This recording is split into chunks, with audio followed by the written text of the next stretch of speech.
Look at, there's a board on it. I wonder if that's a wakeboard. When I was 29 and I had just had Grady, at his 6-week appointment, I was given a pap that came back abnormal, and that started me on my journey at the Lois Hole. I went there and I had colposcopy, which came back with precancerous cells, so I was referred to get a loop, and the loop procedure had a diagnosis of cervical cancer.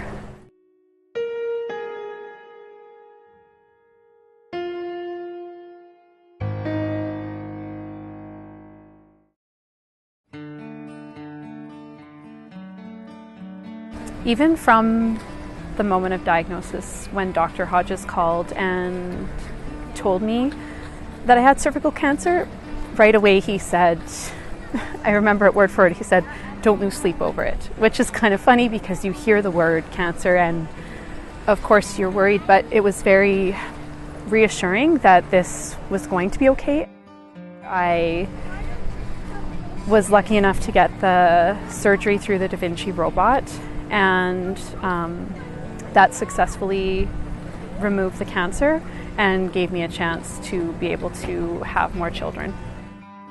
Luckily, we were able to conceive without the use of the fertility clinic, and then I was told I would be high risk, so I had an appointment at 19 weeks for an ultrasound, and it was at that appointment that there was a lot of complications that were discovered, and I was admitted on that day for the remainder of the pregnancy. I felt like it was a completely normal pregnancy. There was no difference from my first son, and so I was confident that I was going to go and everything would look fine and I would carry on, and it couldn't have been more different. It was so comforting to go there and to be in a place that everything was there that I needed. They didn't have to send me somewhere else. At least once I was there and I was told I wasn't going home, I was in the place I needed to be. Sorry, I get emotional because it's just, if this was 20 years ago, I wouldn't have been able to have had another child. It would have, the trachelectomy wouldn't have been an option. It would have been a hysterectomy, and there wouldn't have been any other options. I can't thank the nurses enough, because from the first day I was admitted, which was very grim, they were positive and encouraging, and they celebrated every day. So even when I was 22 weeks and 1 day, which wasn't even viable, they would come in 22 and 1, and they made sure that every day was a big deal. And there was a lot of reminders that every day that I spent there was one less day or 2 less days, some people say, of baby in the NICU. The nurse that admitted me, I remember her saying, "You have a long road ahead of you, and you can't look at the weeks and the months. You just have to look at it day by day."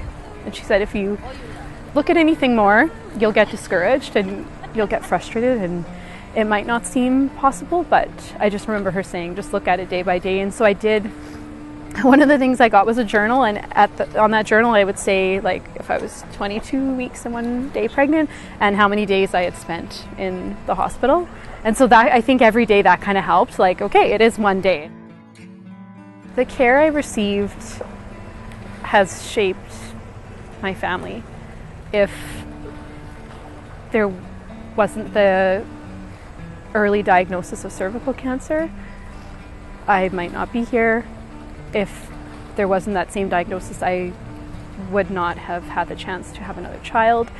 If there wasn't a place that could detect those complications early in pregnancy and care for them, I may not have had Clay. And even to this day, I am still monitored every 6 months, and I have that peace of mind that I am healthy and that I am still cancer-free. I choose to share my story because the Lois Hole Hospital was such a big part of my story, and I believe they truly were the reason that it had a happy ending. And